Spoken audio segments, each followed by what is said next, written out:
are ongoing in many Islamic countries through propaganda. But this is not possible because these movements are mainly against the presence of the arrogant powers. Salman Sheikh still in the studio with me. Let's pick up on some of the points here.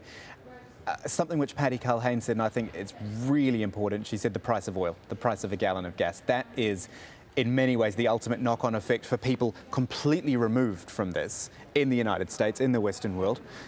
Oil. Absolutely. This is why, of course, this is now a global crisis. What is happening in the region is going to affect people's pocketbooks in terms of the price of oil, but also things like food prices, transportation costs, etc.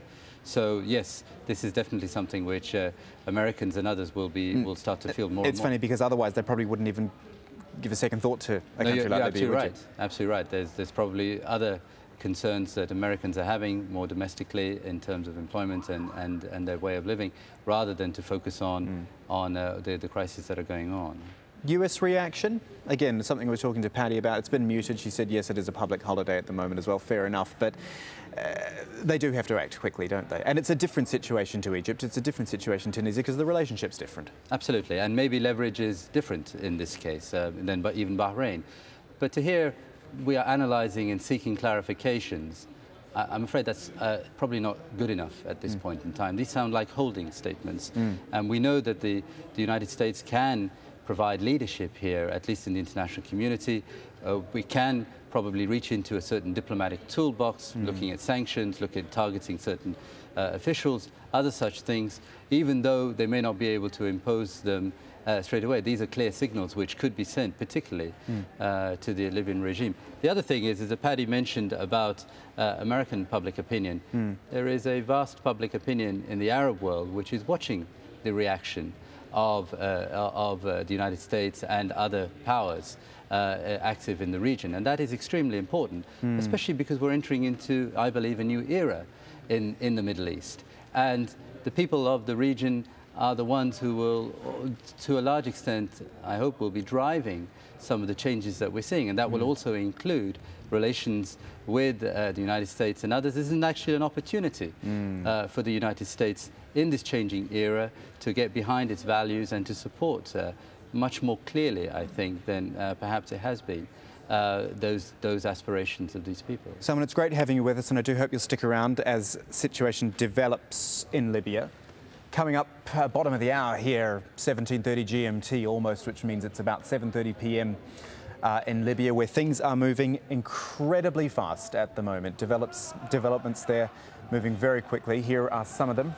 Reports that live ammunition has been fired on protesters in the capital, Tripoli, and that was backed up by Adam, a protester we spoke to earlier, said he had seen reports as well from people across town of people firing indiscriminately. He believed them to be military drive-bys even, zooming past in their Land Cruiser vehicles and firing out the windows. So that's the live rounds, apparently. Then the fighter jets, the reports that fighter jets were being used again to attack protesters, and you can imagine the fear that would bring, a fighter jet coming over a protest, a large protest in a capital city. That's an extraordinary development. Then it goes international as well. The British Foreign Minister, William Hague, has said he has information, Britain has information, that the Libyan leader Muammar Gaddafi fled the country and is on his way to Venezuela. That's been denied. A senior official in the Venezuelan government said that's simply not the case. But William Hague, echoing the thoughts of most of the EU foreign ministers, calling it deplorable and unacceptable what was going on in Libya. That's EU reaction, UN reaction now. From the United Nations in New York, let's go to Scott Heidler. What's been happening there, Scott?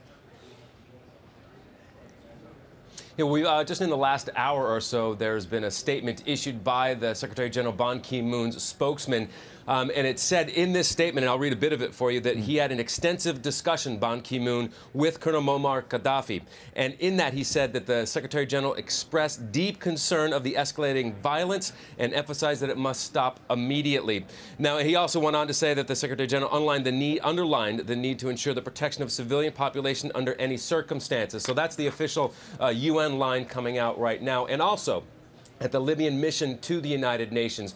We're hearing that probably right now the deputy head of that mission is addressing the media. Now, we're not sure exactly what he's going to say, but someone at the Libyan mission to the United Nations is addressing the media right now, or will be in the next coming minutes. And obviously, whatever comes out of that, we'll get it to you straight away. Yeah, that'll be interesting. I'll tell you what interests me at the moment, Scott, is the fact that Ban Ki-moon has actually spoken directly with Muammar Gaddafi. That, given we've not seen him, or all we've seen from him, pictures on state television with apparent supporters around him, and yet the UN Secretary General gets through.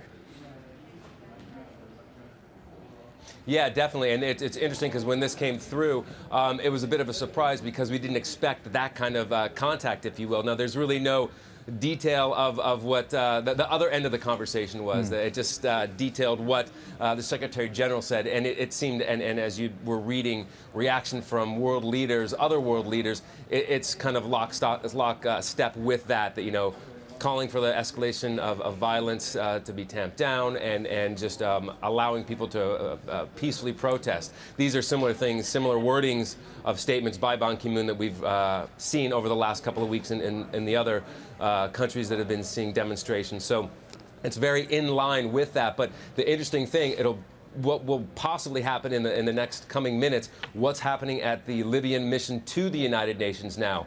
And that hopefully we'll be getting in just a couple minutes when they do actually address the media there.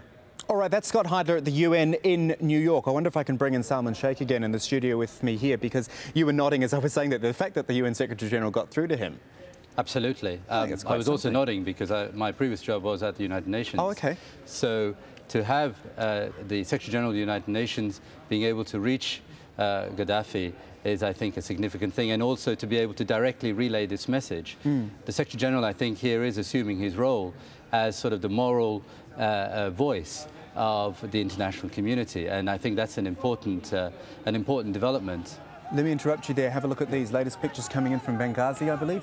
Yes, second biggest city. Obviously, we've been focusing a lot on Tripoli today, where it seems most of the action, if I can use that word, is these pictures coming in from Benghazi, where it all started, or where certainly the movement started. Pictures again telling the story, sort of having flashbacks, if you like, to what we saw in Egypt as well. Mass crowds, injured people being carried from those crowds there, the signs of tear gas, it looks like, in the sky as well. Latest pictures coming in from Benghazi. That's smoke in the sky, I'd say, black smoke in the sky there. It's very much ongoing in Benghazi as well, the ambulance on the scene there. Quite something, actually. Watching, you're still nodding with me, Salman. It's as you watch these pictures, it is, and it's, again, I'm struck by what a previous caller of yours, Alex, said about the bravery of these people facing the kind of force, disproportionate use of force that they are. I don't even know if bravery is the right word, if I can jump in and say that. This idea of fearless, not because the people in Libya are any braver than anyone else in the world, but because they have quite literally lost their fear. They are fearless now, and it's almost running on adrenaline now. One chance to do this, like they had in Egypt, one shot. Absolutely. And once that fear is gone, you can't re-inject it into people. Absolutely right. They now see an opportunity, perhaps one chance in a generation, to change the world around them. Yeah, one chance, quite correct. Please forgive my use of the word one shot there. Probably not the most appropriate word to use. Thank you, Sam.